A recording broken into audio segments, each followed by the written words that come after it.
wild. Just so I remember where I found it. Yeah.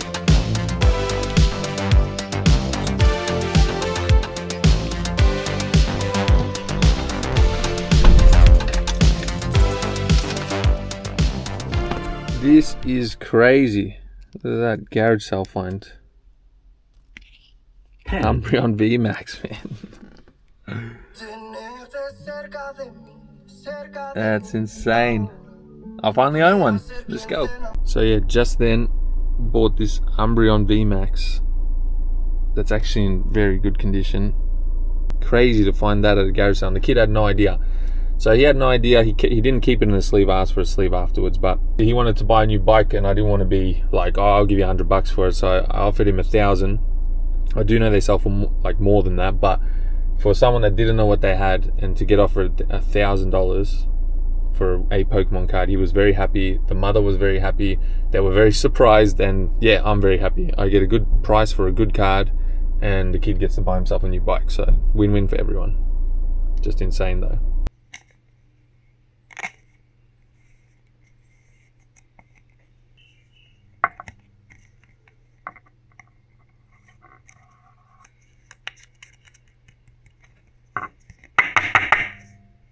Alright, so here it is, the $1,000 purchase at that garage sale, which is just insane. So I didn't get the chance to really film it all because, I mean, when you're doing a purchase like this, it's sort of, there's a bit of high stakes going on, and yeah, I didn't want to be whipping out a camera. You know, people always expect you're a reseller, but I'm more of a collector that also does reselling, and this card is definitely going into the collection. So I didn't film it, but I can explain the story. I saw the card just in a folder full of cards. There was some rare ones. Actually, I'll show the other cards while we're here.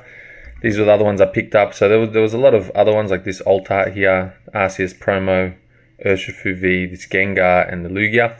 Yeah, they had a lot of trainer gallery or art rares. But all of a sudden, there was a page full of evolutions. There was just this sitting in the bottom left corner of it. And yeah, I just at first thought that has to be fake. There's no way that's sitting there. And unsleeved as well. This thing was not sleeved. It was just in the binder, but luckily he hadn't, I guess he pulled it and put it straight into the folder.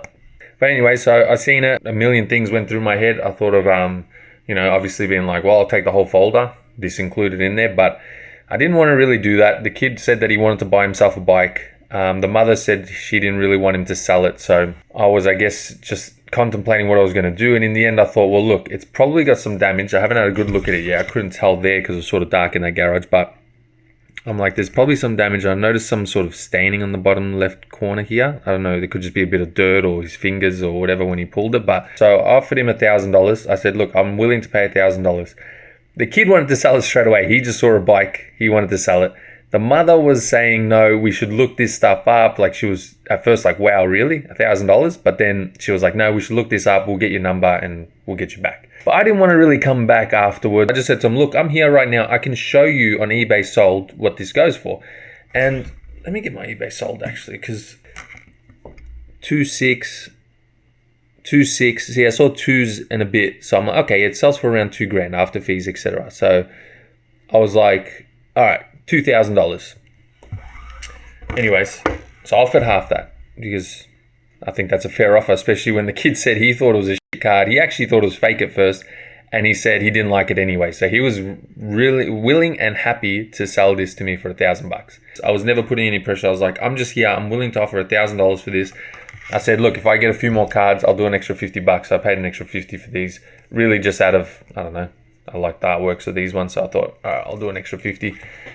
And then they were considering it. They were like, oh, you're actually willing to pay? Okay, cool. So the kid was wrapped.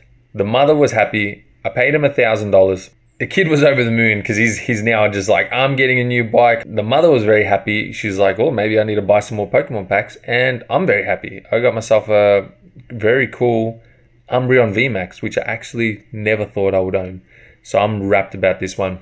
But the story behind this now, finding this at a garage sale the way I did, is what makes it special to me now. So this is going into the collection just because of the story and the significance of this Pokemon card. I'm going to get this graded, of course, and see how well it does. So give us a follow if you want to see what grade this gets. Came straight out of a binder without a sleeve, so might just do the Aussie graders. I know people think you need to go PSA or whatever. But since it's a personal collection card, I'll use ICG. I like the way their slabs look. And yeah, this is insane. Possibly, from what I've seen online now, this could sell for like about $3,000. So yeah, $1,000 into $3,000 possibly, plus of course all of these. And actually I bought this whole bunch of other Pokemon cards as well. Is just an insane Pokemon garage sale day. This doesn't really happen. I've had this happen a few times, but that was many years ago, not with obviously something as rare as the Umbreon, but had some pretty lucky scores. But today was something special. It was a pretty crappy garage sale day to begin with. An hour of roaming around to all the different sales, went to maybe 10 to 15 different ones before I came across the two of them that I found these Pokemon cards at. So yeah, ended up being worth it. I guess this goes to show you sometimes you just got to stick with it and you might get lucky.